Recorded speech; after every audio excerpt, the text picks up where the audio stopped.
Welcome to part 3 of my paint swatching videos. I'm going to move on to the pinks and violets, but just wanted to have a look at some of these most recent ones.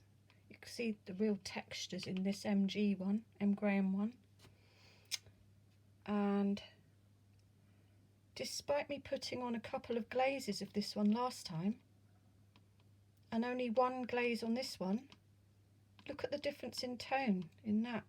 In the traditional alizarin, we've got much more depth of tone than this anthraquinoid. Shame it's not the other way around. But there we are. I just thought that was interesting to show up there. So moving on to those pinks and violets now. Let's compare these. And today we're going to start off with Winsor Newton's Permanent Rose, which is another one by this PV19, which is the quinacridone pigment. So it's very transparent. Really lovely colour, this one, really luminous and vibrant. Yes, a nice intense colour.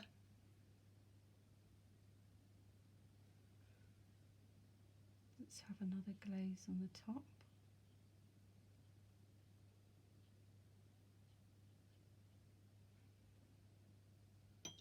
Lovely and vibrant. So you can see it's the same pigment as the Permanent Calm in there. There's a different manufacturing process which yields these slightly different shades within the same pigment there. Yes, so that very transparent. And then we're going to go on to the Daniel Smith's version, Quinacridone Rose. Just as intense and vibrant. This one is ever so slightly bluer. Don't know if you can see that there, but ever so slightly cooler. But lovely, intense and vibrant. And very transparent, yeah, very staining as well, like most of the Quins. Because of their small particle size, they sink into the paper and hence the staining property. Next, now we've got a Daniel Smith colour, which is actually one of their Primatech line. And it's called Rhodonite Genuine. And yeah, it's a pigment that's actually made from the crushed minerals or gemstones. And this one is the crushed gemstone called rhodonite, which is used in the jewellery trade.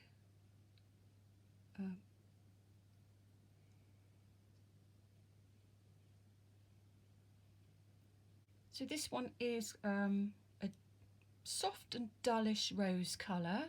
It's transparent as well and supposed to be non-granulating, unlike many of those others in the Primatech line, which all do tend to have heavy granulation. Daniel Smith, they rate it as having an excellent light fastness, but I have done a test on it and the colour did change, becoming noticeably duller.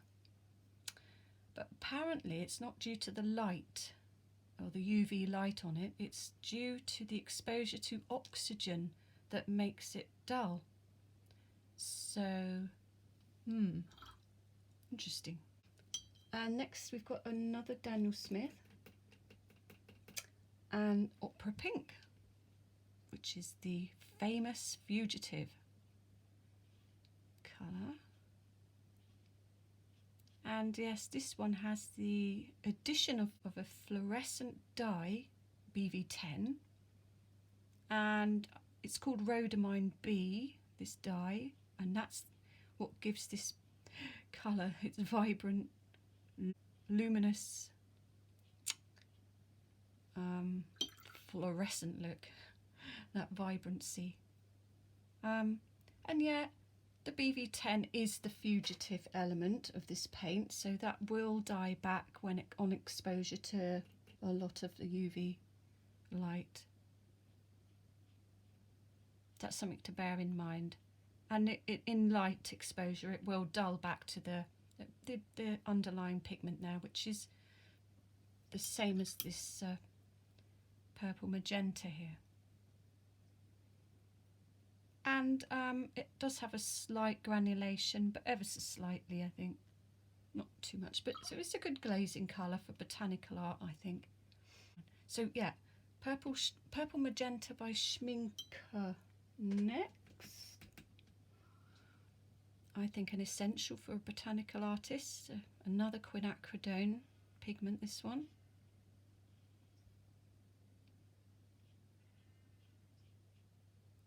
So that's vibrant and luminous and transparent, rich, vibrant colour. Lovely. I think this colour is a great mixing colour. Next to that we have the Winsor Newton version of the same pigment. They call it quinacridone magenta.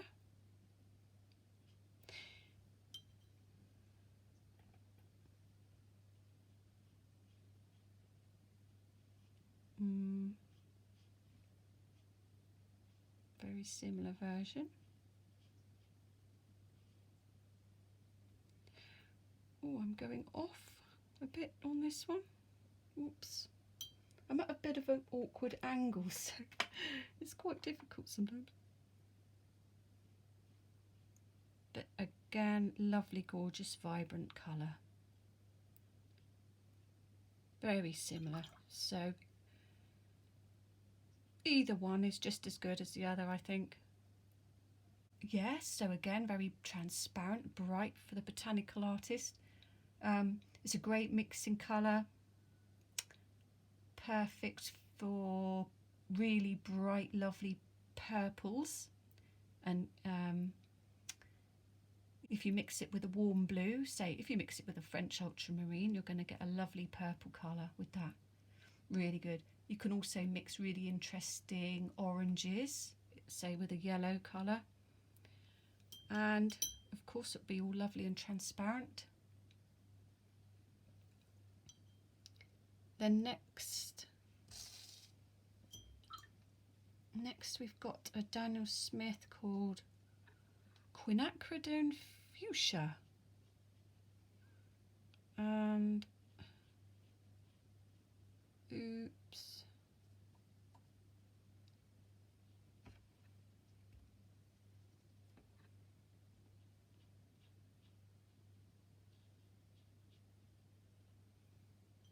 So then again, another quinacridone. It's vibrant and transparent, really luscious.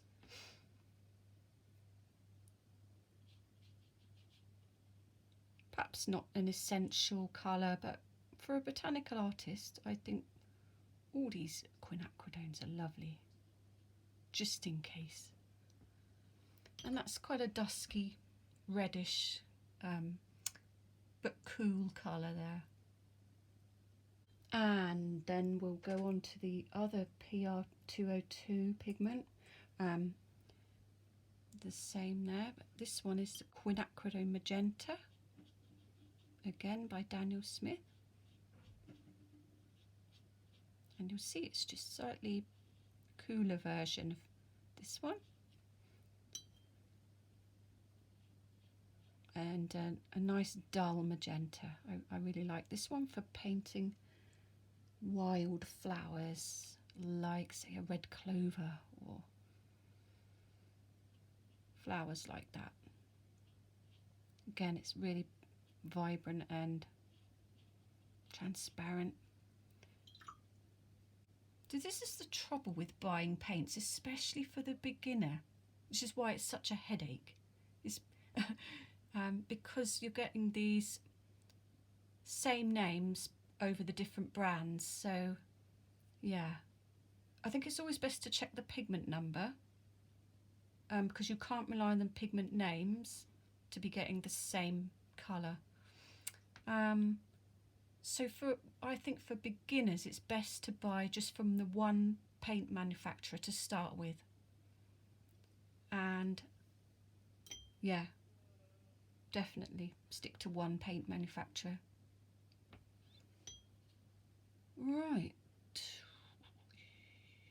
I think this one is semi-transparent now.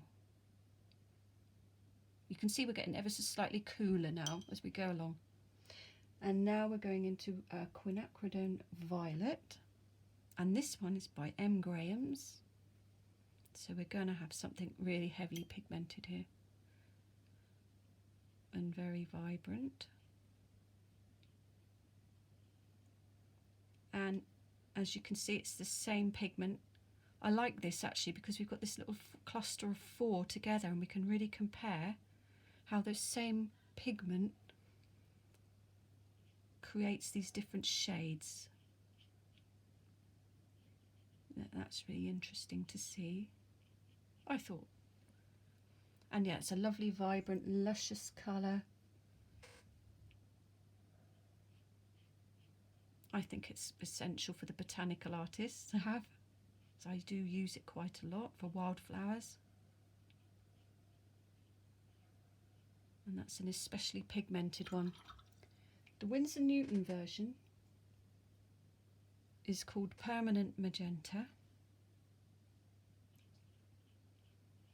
And it's a lovely colour as well. It's very similar, obviously. Not quite as vibrant as the M. Graham's, but that's usually the case.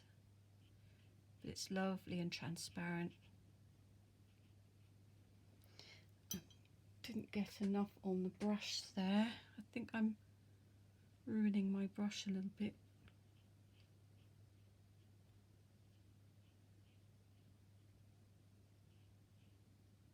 That's better. Almost the same, but very similar. This one's slightly darker, I think. Darker tone now. And they're all very good on the light fast ratings, these quinacridones. They're all very excellent, in fact. Where are we now? Cobalt Violet by Winsor Newton. Oh, there we are. This one is a very pale tinting colour, very low tinting strength. Quite a weak colour, but it does have its uses in botanical. I think it's great for reflected light, initial painting, but you want to go tentatively and light at first. And that's great because it's very low staining. In fact, I think it's a non-staining paint, which is quite unusual really, because these are all quite staining, these quinacridones. And then we have this one which is non-staining. So that's great to have there, I think. It's semi-transparent and very light fast. But this one does have texture to it. Because it is a cobalt pigment, it does have some texture to it. A little bit of granulation there. But I find it a nice, useful colour all the same. I like Winsor Newton's version. I did have a previous version, another version by Dale Rowney, I think, and it was really gummy and not nice at all. But this one is, I found very nice. So we're on to Permanent Mauve by Winsor Newton. And I must say that I never use this colour. I don't really like it.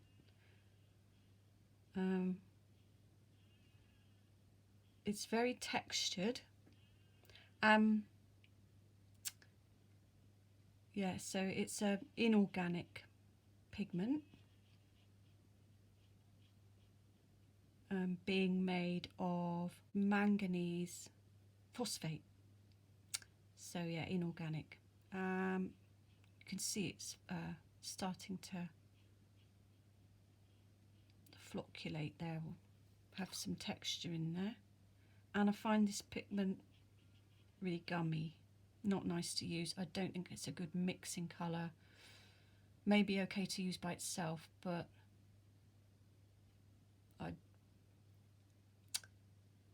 yeah, not a fan of this colour.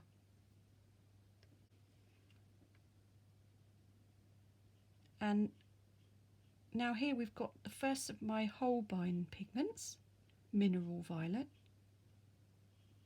and it actually seems rather similar to the Permanent Mauve here, slightly bluer, but definitely prefer this colour.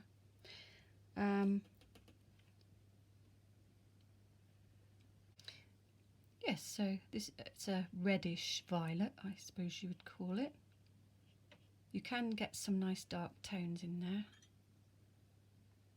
and it's semi-transparent. There is some granulation as well, which is, yeah, again, it's a non-organic pigment, the PV15. So I do prefer to have single pigments rather than these double pigments. Or some Holbein actually have a lot with 3 pigments in, which I'm not such a fan of. And that's probably why I don't have many Holbeins. But this one is a nice colour for a botanical artist, I think. And then moving on, we've got Winsor Newton's Quinacridone Violet. So another Quin. I do like this one as well, love it for certain wild orchids and wild flowers again. Oops. It's a lovely, rich and vivid and transparent colour. Really lovely.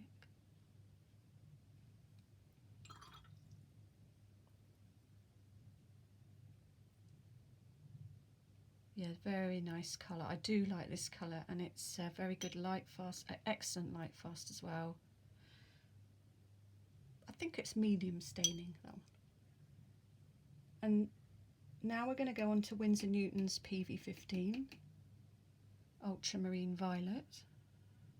You can see it's much, much bluer than Holbein's. So I do like this colour, and it does have uses, especially for shading and shadows. It's quite low tinting. Yeah. It is a granulating pigment like these other inorganics here, so it does have that grainy appearance. It's transparent.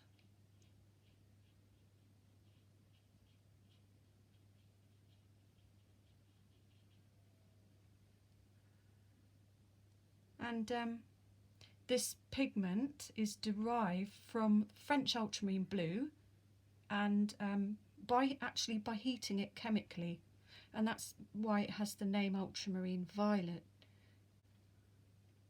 So yeah, I like that one. Then we've got Imperial Purple by Daniel Smith, and it has such a regal name, this one.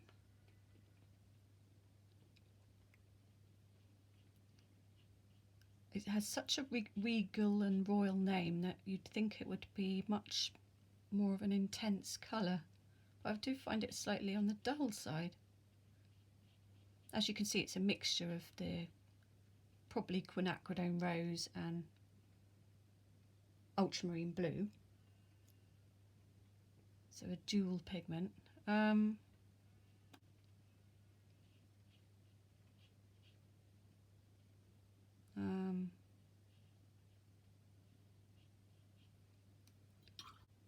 Yeah, so you can see it's got the granulation in there, and that's from the ultramarine blue pigment, and I think that's the reason it was actually formulated by Daniel Smith, is so that there was a purple that had granulating properties. Not an essential pigment at all. But then it's semi-transparent, and yeah. Well, there we go. That was the pinks and the violets. So bye for now.